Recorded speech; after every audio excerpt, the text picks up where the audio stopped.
Here's a review. Last week we talked about the word yom in the Bible. And this slide, I'm going to post it to the internet so that if, you don't have to, we're not going to be necessarily reading all this right now, but you can get to it later in some of the pictures and things like that. We reviewed yesterday that literally Genesis 1, chapter 1 meant intentionally literal day. And even the times later in the Bible where the word yom was used, or yamim, it was literally day or days. It wasn't time. There's never, and you'll see people play, the word yom is used as time. No, it isn't. Liar, liar, pants on fire. We covered it last week. You can check the video. It's very thorough. But this will be in the PowerPoint. You can come back and read it later. Next slide, please. Thank you. Oh, go back one. Okay, here we go. Here's what I'm going to do real quick is I'm going to take through the straightforward biblical account. Today's topic is, if the Bible's true, what should we see? If the Bible's true, what should we see? And Catherine brought up the point about dinosaurs. We talked about last week, we looked at the word, I think it was last week, we looked at the word behemoth. And we noticed in Genesis 1 that King James translated behemoth into cattle. They said, and he made the cattle after their kind and stuff like that. Well, there's a word for cattle in Hebrew, and it's bakar. It didn't say, and he made bakar after their kind. He said he made behemoth after their kind. Now, one thing that hit me last night is the word behemoth, the letter in looks just like the TH sound letter. There's a little squiggle, I mean, the little, it's like a backward H kind of thing. And on the TH sound, it's like there's a little gap there. So it was kind of interesting that the last letters are almost identical. I'll leave that one alone. But it says in Genesis 1:1, or Genesis chapter 1, that he made behemoth after its kind. If you go to Job chapter 40, it describes a behemoth. A behemoth is this big, monstrous, big muscles, big-legged, tail like a cedar, four-legged creature in Job, saying it was contemporary with man. It's actually recorded in the Bible, behemoth. So even in Genesis, it says created the behemoth, which would include the behemoth. Okay? So that's there. The world, if you look at a straightforward biblical indicators, the world is not much more than 6,000 years old. It came into being during a period of 6 days. Genesis 1 describes these events literally, and again in the Hebrew, and the morning and the evening and the morning were one day. The next one was second day, third day, fourth day, but the first one was one day, literal day. Before the first human sin, there was no animal death. Everybody was supposed to live forever. Physical law of entropy was in check. That thing that takes things from order to decay, the things from life to death, that was kept in check supernaturally. Or it was part of nature. Yes? Can I ask a really dumb question? Yes. If there's no animal death before they sinned, were they vegetarians? Yes, and the Bible actually says that these plants would be food for you. Oh. At Noah's flood, he actually says it differently now. Everything that lives, every little animal now will be food for you. Okay, so that's a very good question. It's not a dumb question. Very good question, and I needed to say it. So yes, it indicates vegetarianism. Okay? You say, well, what about these guys with big teeth? I don't know, maybe a Tyrannosaurus Rex ate watermelon. I have no idea. Who knows? Degenerative evolution has, since Adam sinned, caused the production of present habits and organs of predatory life within basic animals. In other words, everybody went crazy. All of nature went nuts upon Adam introducing sin and death into the world. Degenerative evolution has introduced harmful mutations that merely kept in check by the design of each life form, in keeping with physical law of conservation. We're going to talk about physical laws of nature. There's a law of entropy. Everything goes from order to chaos. Not from nothing into something, but in something awesome into decay. That's the physical law of nature. But we see in the law of conservation, even in the genes, that genes we'll see as we're going to see some pictures here, your genes will help you try to survive. When you start mutating in the wrong direction, hopefully, left to itself, things get better. Not perfect, but better than really bad. And they'll get back to a point of pretty good health, but then still it's decaying, even when it goes back to as close as it can to its original. The flood was a worldwide cataclysm during which the present geological strata was laid down. In other words, Grand Canyon, they're not deserts. It's 8,000 feet of flood debris, different flowing in different directions, different types of muds and things like that, laid down literally as weeks and months, within a year, actually, according to the Bible. A little over the year is when they finally actually exited this large ship. Next, any questions? I have a question Yes. about that. Because in Genesis it talks about the waters of the flood being 15 meters deep.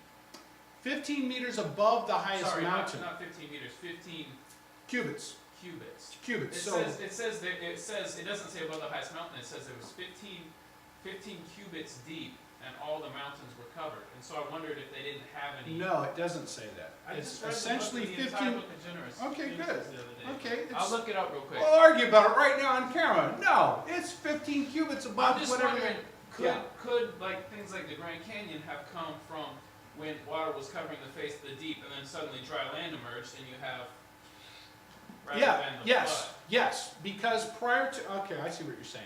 I see what he says now. What happened is, initially there weren't any mountains. So when the water covered things by 15 cubits, which is, that's a cubit, a half a yard, maybe a half a meter, depending on the size of the man, okay? Everything was pretty much flat. There wasn't any mountains possibly. That the water and the earth covered this land that may not have been very high. But now all of a sudden, when in Genesis, that and he's my son, that's why we were jokingly arguing, okay? I'm not that mean to my students normally. But when the continent started shifting and making room for water to descend, or whatever the word, to abate, yeah, now you're talking continental shift, mountains are being created and all this kind of stuff. There's things getting stuck out of the water 8,000 feet, Yes. I was just reading. I think it talks about it repeats several times, and the waters increased greatly and stuff like that. Yes. So 15 cubits is just the last segment of this description. It says, now the flood was on the earth 40 days. The waters increased and lifted up the ark, and it rose high above the earth. So first, the ark started floating. Yes. The waters prevailed and greatly increased on the earth, and the ark moved about on the surface of the waters,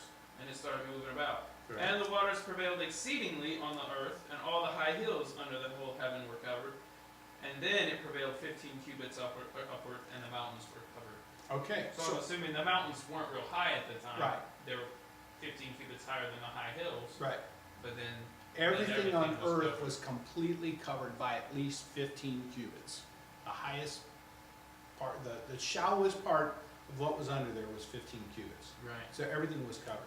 Then there was a point where everything, now let me tell you, then there was a point where it says that everything shifted. Now we talk about Pangea, how South America was connected to Africa and all these kind of things. Did it happen over eons, or is it possible in weeks and months? You're going to see some indicators. It's very likely that the continent shifted literally in weeks, and we have evidence in the transatlantic rift and all that kind of stuff, where you see the poles of the earth flipping north, south, and it's being recorded in short-term lava flows. So within a matter of hours, a matter of a week or a day, you see the magnetic pole of the earth completely shift and be recorded as the lava is flowing across the Atlantic Ocean. So we're going to look at that. Now here's a picture of a dinosaur. You can look at this later because we're kind of crunched for time.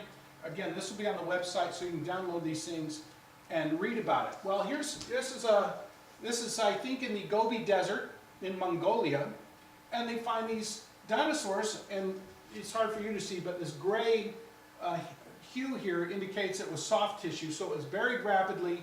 They found hundreds of them piled in together, and their legs, it looked like they were trapped. The lower back legs were trapped in mud, and they were trapped. And then also they finding with dinosaurs and things that are buried in this cataclysm, 8,000 feet of flood debris that we find on the earth, that they have this strange little feature with their heads where when people die of asphyxiation, they do a certain thing, their body does a certain thing as they're gagging and gasping, that these things have the same physical characteristic, and it's throughout the earth. So, rapid burial, 8,000 feet of it. Keep going. So you'll have to look at this later. Okay, wait, go back one. What I'm going to be showing you today, I'm going to talk about, Here's some rapid burial. I'm going to show you some geological features. I'm going to show you things where the magnetic poles were shifting in the Atlantic Ocean. We're going to show you some things where there was some uplift, of continental uplift. And I say, and I've seen other people say the same thing, we'll see if I'm right or not, that there's times when this uplift happened when there was thousands of feet of debris that was still wet. And then you see a difference when after it lithified, became rock, after it hardened, that there was more uplift and all of a sudden it's cracked. It's not bent like Play-Doh, it's actually cracked. So there's a difference from something when it's being moved and it's wet like clay, or whether it's dry like rock. So we're going to look at something. Now, if the Bible's true, what should we see? Well, wait a minute. If the Bible's true, what should we see? 8,000 feet of flood debris. Everything buried rapidly in mud. And if you find a Tyrannosaurus rex with soft tissue in it, you shouldn't be surprised. Next slide. Flies. With the Bible indicates that everything was made very good. Everything was done well. It wasn't an amoeba working its way up to a genius who can make a rocket go to the moon. Okay, a rocket ship go to the moon. It was created with everything good. Everything it said redundantly within its kind. And the behemoth within its kind. The plants within its kind. It's got a fixed boundary. It can't go beyond that which it has designed to be. What do we find in nature? So we should see in nature a limit to kinds. Well, let's look what they do with flies. They bombard flies with, and I just put this up there to get my topic rolling here, because you can't tell the difference between this guy's wings and the other guy's wings, but you see they're mutating flies. Let's go to the next slide. What they do is they bombard it with radiation. And some of the things I'm going to have in here from Sir Francis Hitching in his book, The Neck of the Giraffe Where Darwin Went Wrong. He is an atheist. He thinks that creation is a bunch of hocus pocus, but he's ticked off that they should have enough integrity among their peers to not lie to the public, to not put things in textbooks that are bogus. Evolutionists. Yeah, evolutionists, friends of his. He's writing to evolutionists, telling them, let's not lie to people. We've got some problems with our theory. Let's address them and solve them instead of just publishing it, filling in the blanks when we, make it up to make it look good. So he says, can speeded up mutations demonstrate how one kind of creature turns into another? In bombarding millions of fruit flies with X-rays since, all the fruit flies have remained fruit flies. Mutated eyeless fruit flies were interbred, and after a few generations, the eyes started to come back. Somehow, the genetic code had a built-in repair mechanism that reestablished the missing genes. That goes with the physical laws of nature, the law of conservation. That is in keeping with the laws of nature. Evolution argues contrary to the laws of nature, contrary to entropy, which we're going to be talking about in a few seconds. So it says in the Bible that things were made good, that the law of sin and death was introduced, and then things go from order to disorder, from life to death. But I just want to show you that they can't even on purpose mutate a fly into something else. And in fact, they're having trouble mutating flies into anything that's good for a fly. When they deliberately mess with it, it gets messed up. Go ahead. Here's some of the people that Sir Francis Hitchings quoted in his book, and I forgot to put the name here. Complex function like vision, digestion performed by intricate biochemical molecular machines. These consist of a number of interrelated parts. If one was missing, the whole machine would not function. This is known as irreducible complexity, and complexity means design. Design always points to a designer.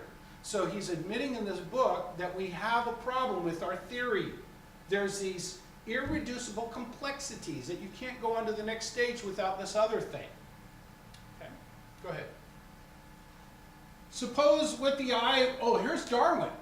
To suppose that the eye, with all its inimitable contrivances for adjusting the focus to different distances, for admitting different amounts of light, that's the iris, and for the correction of spherical and chromatic aberration, that's squinting, could have been formed by natural selection, seems, I freely confess, absurd in the highest possible degree. Duh! The eye is awesome. The ears are awesome. Our whole reproductive scheme and DNA and all that kind of stuff, it's awesome. It's beyond our comprehension. Next. Okay, the natural explanation of origin is contrary to natural law. And this is a philosopher.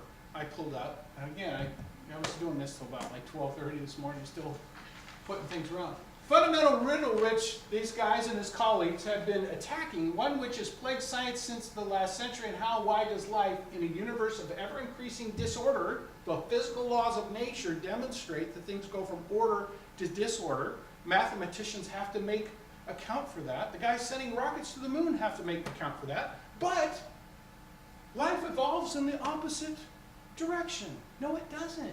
Liar, liar, pants on fire.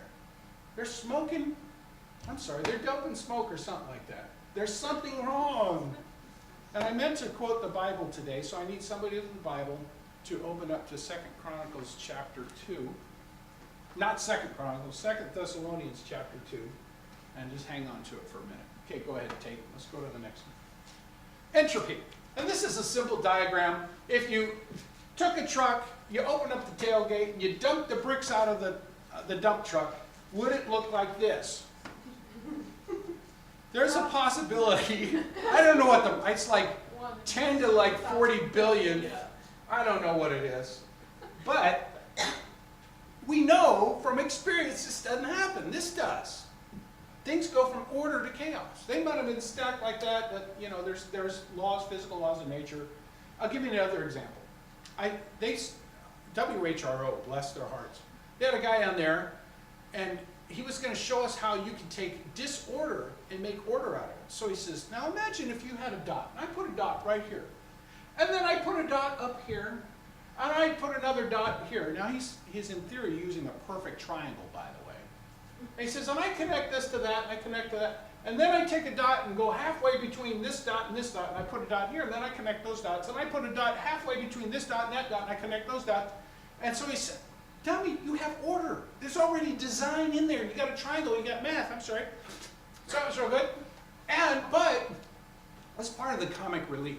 So, but what is, then he says, now we could do it right here, but there's just too many errors that would get introduced as I try to do it, so it really wouldn't look right.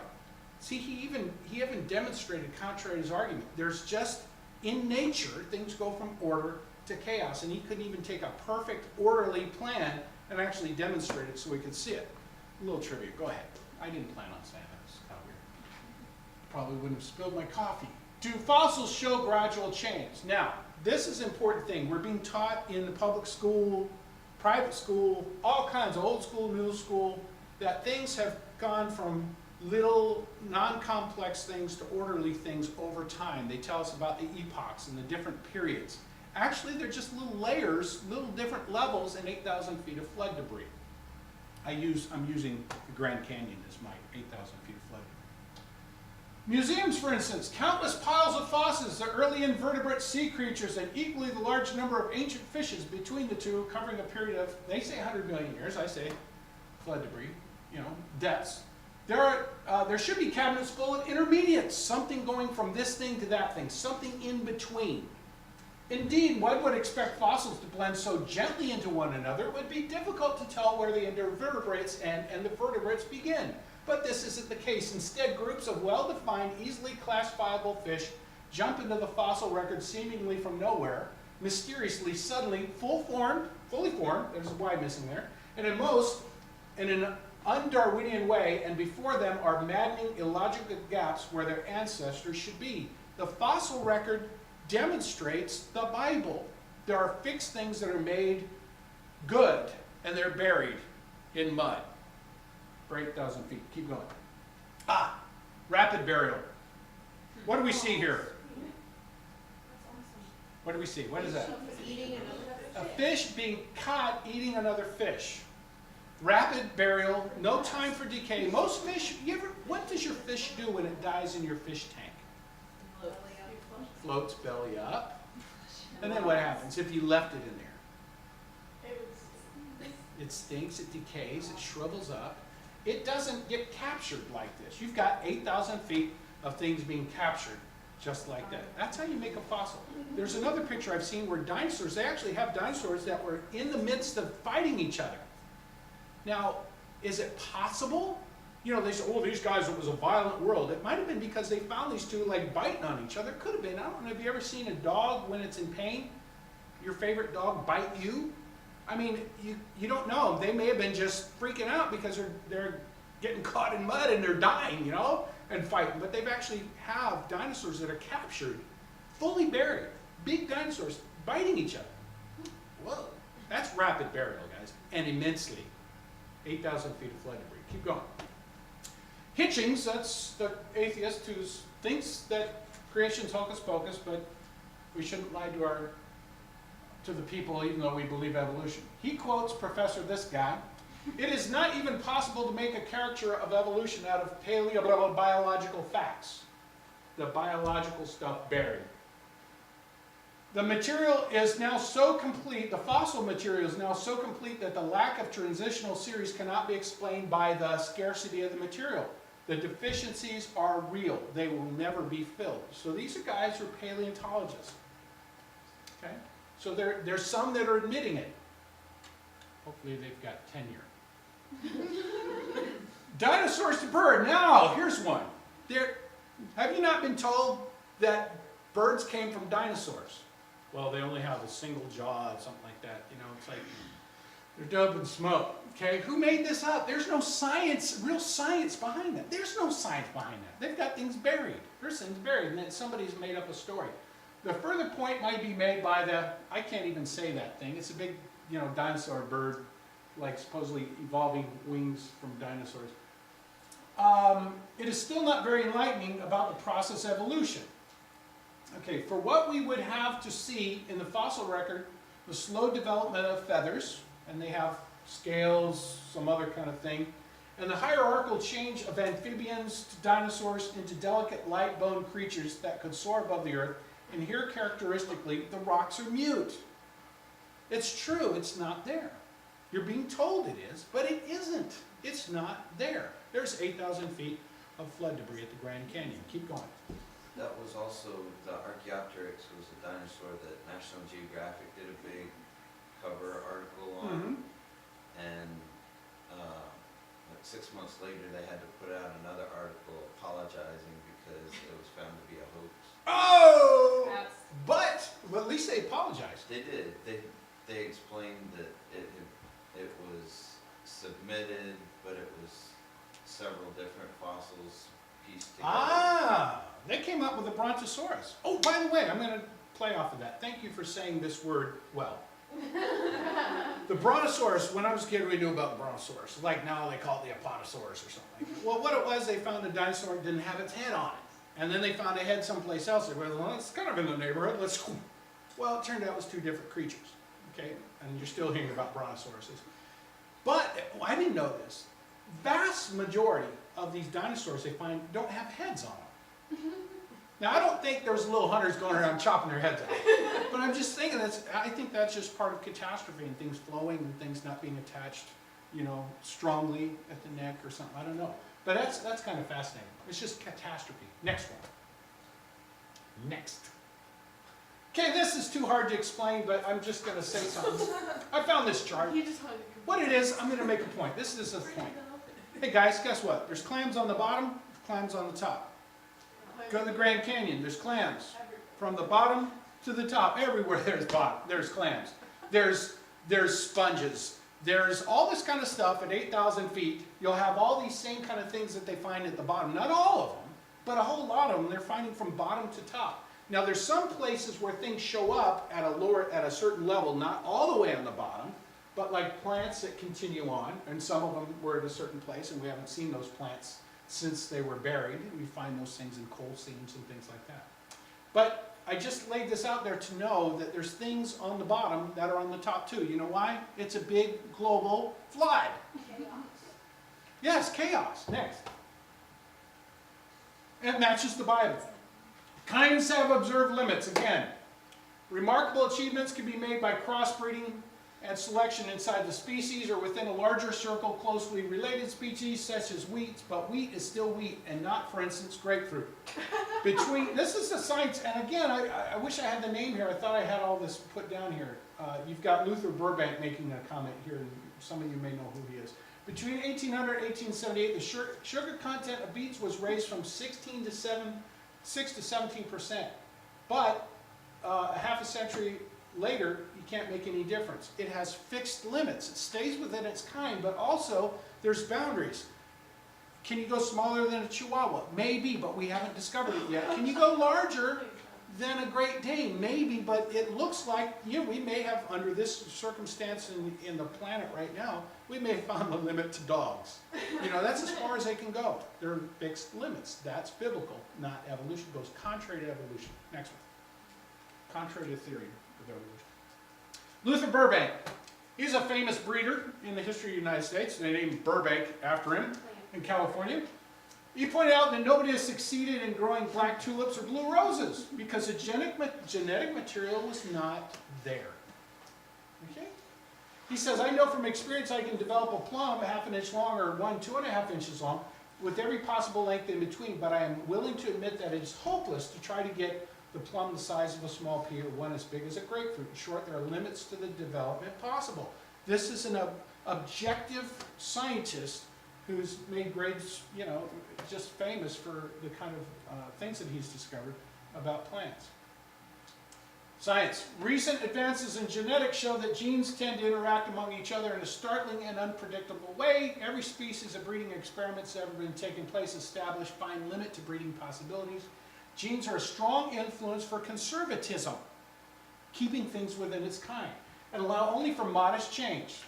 Okay, and this is Hitchings quoting another guy. I have these things printed out and I can get it to you. Okay, domestic dogs arrived, now look at the years. They arrived around 10,000 years ago. Yet in the whole of this time period, there is no hint of wheat or dogs changing anything except different kinds of wheat and dogs. Now, why did they come up with, they came out 10,000 years ago? Well, it's part of the story. It's not really history, but they're telling you it came out 10,000 years ago. There's really nothing to say that, okay? It's crazy. But it goes contrary to the Bible, so they say it and enjoy it. That's my thing. Okay, now I talked to you about upward. Now one of the things in the Grand Canyon is really neat. You got 8,000 feet of flood debris on the north slope and 5,000 feet that's showing on the south. Now I thought, how would, this is me. If the Bible's true, what should I see? If the Bible's true, at one time the Grand Canyon was covered, was just a bunch of flood debris. Let's turn it straight like this. Flood debris covered with water.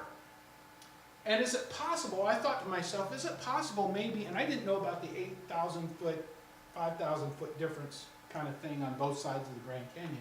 Is it possible maybe there was water up on above, and when the continents shifted and everything was going on, that it went like crack, there's a fault, and it went whoop, like that. So let me go check. This was 20 years ago, 25 years ago, I was looking into this. And sure enough, guess what's at the bottom of the Grand Canyon? A great big fault. You know what it does? It goes whoop, like that. And maybe if there was all this water on top of it, it went going to rush right away, and it happened to be that this dumb stuff wasn't lithified yet. That's the kind of thing that I thought of. Maybe it's mud at the time, and it just certainly, well, you'd have to be a guy who's a genius in the hydrodynamics and all that kind of stuff, and watching rock get ripped up by water and stuff like that. Even hard rock gets ripped up by water and that kind of content. But there's things in the Grand Canyon that evidence that, where it cracked and went like that, and then water rushed away, so the river didn't make the canyon. But if you have a canyon, water is going to go in it. You're going to have a river at the bottom of a canyon, okay? But it may not have been that, like, over eons of time through, that this water, this river carved this canyon. That's what they're telling you. But is it really demonstrated by the evidence? Actually, the evidence indicates there's these upwarps where things are in their soft mode mutated, okay, and squished like clay, like that. And then there's other places that it's actually broken. Hopefully I'll show you some examples of this. Let's go ahead and go down. Okay, this is something I took when we were visiting Barstow, California. And I noticed that we were walking up to this ghost town, and it was 110 degrees, so I didn't come down here and look at, like, did this mute and then this later go like that? I wasn't really sure what that line was. I noticed it in the picture, but I didn't at the time. I just took the picture. This is an example of places you see all over the world where and this is pretty extreme, where things actually do like, and see all the See all the strata, the different lines, the laminations? Well, that happened over eons upon eons upon eons upon eons. That's what you're told in uniformitarianism geology. But actually, in floods, and if you go to see what happened at Mount St. Helens, when you get a big catastrophe like a volcano or something, a lot of steam and mud and crazy things going on like a catastrophe, guess what it looks like? It's laminated. And as water currents are changing, things are going crazy. Every situation where you have a big catastrophe and big flooding occurs, this same sort of pattern happens. But in this case, after it was laid down and possibly still pliable, there was a shift in the continental plate underneath it. Go to the next picture. This is another example, things where things are squished like Play-Doh. Go to the next one. And that one is actually near the San Andreas Fault, that last picture. This is an example of what happens after it's rock. When things shift, they crack. It just, when it's rock, it goes like that. Here's some other examples. And I've seen on the San Andreas Fault, there's this place where you could see at some time it had gone like that, but then there's places since then, after it had like morphed, been twisted and everything like that, where things had actually cracked and changed. And what was neat too is you could go pick up this green rock, you'd pick it up, and it was hot. It felt like lead, man. It was really, really heavy. But then you squeeze it, it would just crumble into powder in your hand. It was really a neat phenomenon. But go to the next one. So that's the earth where it actually goes like that and cracks things. These are examples of things. See the laminations, flood debris, but then when it shifts after it's lithified, you get cracks. Next one. Yes. Just for clarification, so you have pictures where everything's all warped, like it all happened at the same time. There's a lot going on, craziness going on while it was still wet. Right. So layers upon layers upon layers. This didn't happen over a long period of time because it all shifted at the same time. That's why you get the flow. And that's the theory, because, or hypothesis or whatever, because I wasn't there. You know what I mean? Yeah. I'm just clarifying. Okay. That, Yes. and then versus the dry Right. warp, where that would be like if there was an earthquake or something Right. now, Right. and there was a rock, it would just crack. Exactly. As opposed It breaks. to you're Right. not gonna get a rock that's wavy unless something Right. occurs Yeah. dramatic while it's wet. It'd be Something interesting that to big. see what else would do it. Okay, just clarifying. Okay, now this is the middle, this is a chart of the middle of the Atlantic Ocean. Who cares? Well, if the Atlantic Ocean split open and took billions of years to do, you'd have a whole lot of debris, like sediment eroded off and laying down across the Atlantic Ocean as these continents went like that. It'd be nice and eroded like crazy. It would. And you'd have a little bit of lava way under it and stuff. Well, what you have right now in the Atlantic Ocean is a whole lot of lava and just recent ooze. Not a whole lot of sediment.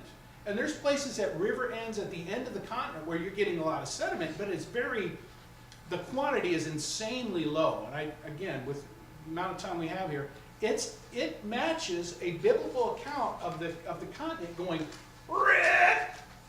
okay, and then sure some stuff falling off the continent and the sediment's real close to the continent. It's not laid all the way across this continental rip.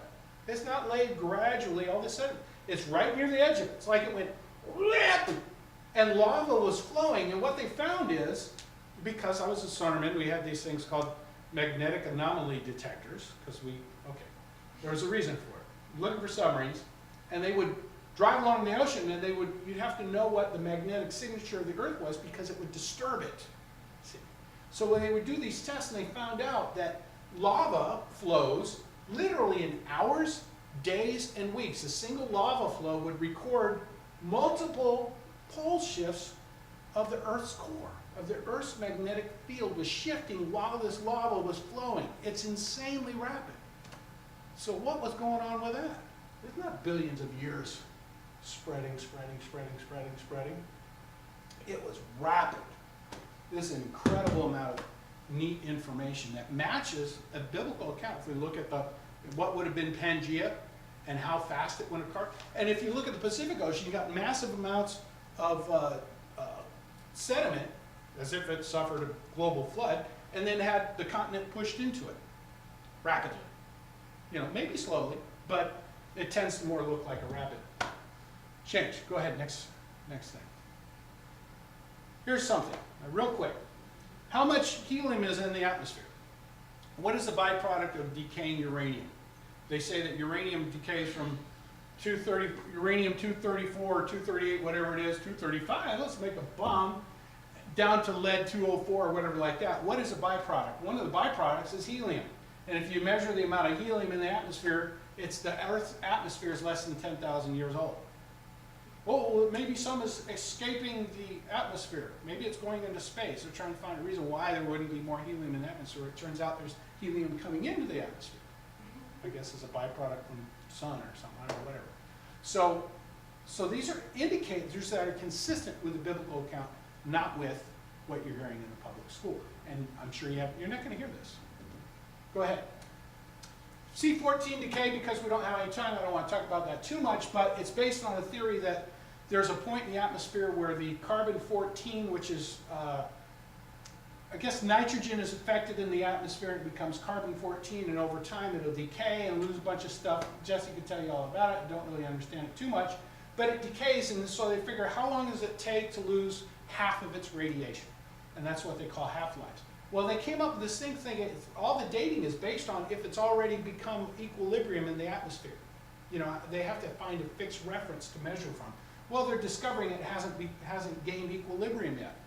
So, and this isn't to scale with time, but the math that some guy came up with, and who knows if he was right or not, but he wasn't a creationist. He came up with saying that it would take 30,000 years to go to equilibrium, and it hasn't gotten to equilibrium yet. Okay, well, if there was a flood so many thousand years ago. Okay, so here's radiometric dating, and because we don't have that much time, they're telling you about, oh, we did the uranium lead dating and found it to be 4 billion years old. And I'm just going to summarize this, and you can learn more later. If you take a rock that has uranium in it and some lead in it, guess what's it's going to give you, based on their theory, it's going to look like so many billion years old. And what they'll do with index fossils and stuff like that, they'll say, oh, this is a dinosaur. It's only 65 million years ago. So don't use the uranium lead method because it'll say 4 billion years old.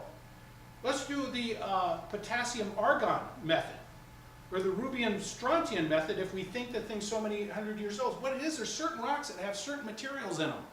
And there's certain ratios of this material to that material. They don't know how much uranium was in the rock when it started. They don't know how much lead was in the rock when it started.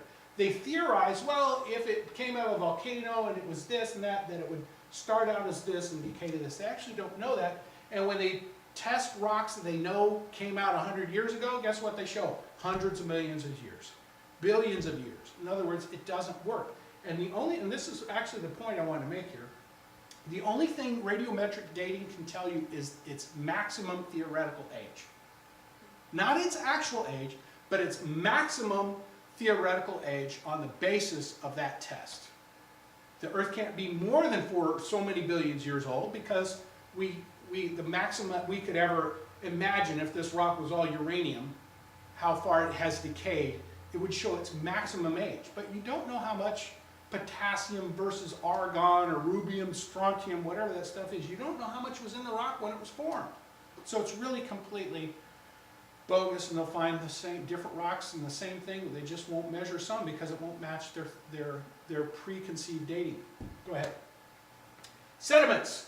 Yes, and I actually did some research on this since seeing this. There is an indicator that the amount of sediment in the ocean, you couldn't get it. It's like the Earth would have to be less, and the continents would have to be less than 10 million years old. Not old enough for a dinosaur.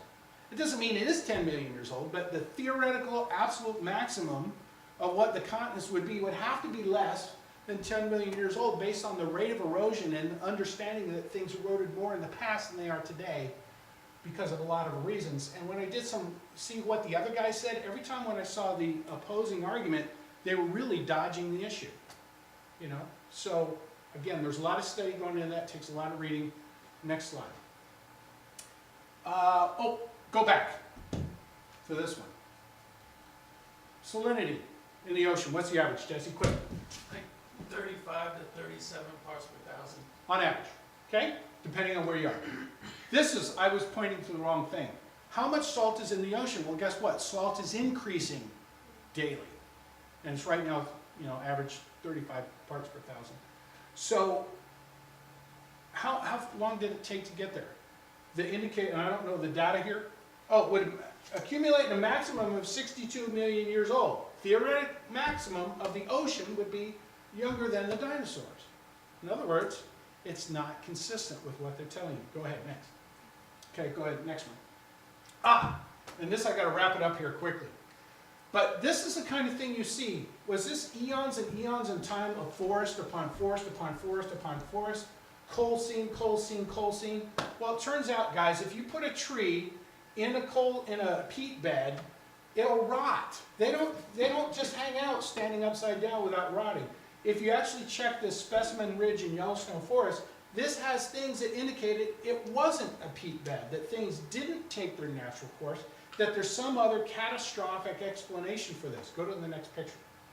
So here's something that happened. Here's an example of that thing at Specimen Ridge. Here's a tree, you can't see it, but this tree, this rock, this petrified tree, is going through multiple coal seams. How did that happen? Here, Mount St. Helens, Spirit Lake, is what's happening after the volcano wiped out all the trees, and what's happening at the very bottom of the lake is all the bark off these trees making what will become coal seams. Okay, you can go ahead and push stop and take that. He's got admission. But taking what would become coal seams, this